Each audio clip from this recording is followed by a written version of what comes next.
if you're either in the bond markets or in the equity markets or stock markets through a mutual fund. I mean, largely it's been mainstream, which is fine. But one of the things that I want to speak to you about is how hardwired we've become about certain things mutual funds tell you, or let's say financial advisors tell you, which is great for them because it gives them regular money or it brings them regular capital, but it doesn't work for you. So let me ask you a simple question. How does a mutual fund make money? Does it really make money because it gives you a 30% return one year? Does it reduce its fee when it makes 10% for you the next year? Does it give you money back when it makes a loss of 20%? No, it doesn't any of those things.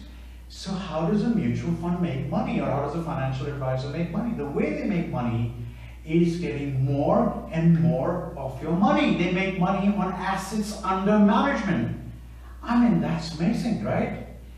So if you were in a coffee shop or you were at a restaurant and you didn't like the food, well, either they'll change the food for you or they'll kind of give you a discount on the bill. But no, not the mutual funds.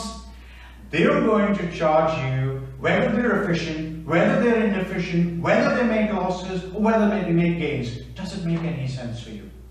So the way you protect yourself or get an edge, I'm not saying don't invest in mutual funds, I'm just saying the way you get the edge is to say to yourself that when they tell you to invest regularly, they're talking about themselves.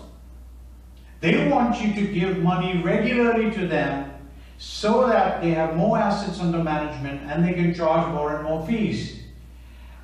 You don't have access to hedge funds. If you had access to hedge funds, the way hedge funds work is that if I make money for you, that's the amount you give me, part of the profit. Or if I lose money for you, I'll kind of offset it with the profit of the last year or next year, and I'll not charge a fee. But you as an individual investor just don't have that benefit. So essentially what you're doing is you're giving mutual funds money whether they're efficient, inefficient, losses or profits. That's not the way to do things. So when you hear from them, systematic investment plans, invest regularly, it's bull. You don't do it. You invest when the time is right. You invest in equity funds when the time is right. You invest in debt funds when the time is right. I'm going to discuss that in many of the episodes, and I'm going to burst some of these myths, essentially sales pitches. You don't need to fall for it. There are better ways to make money.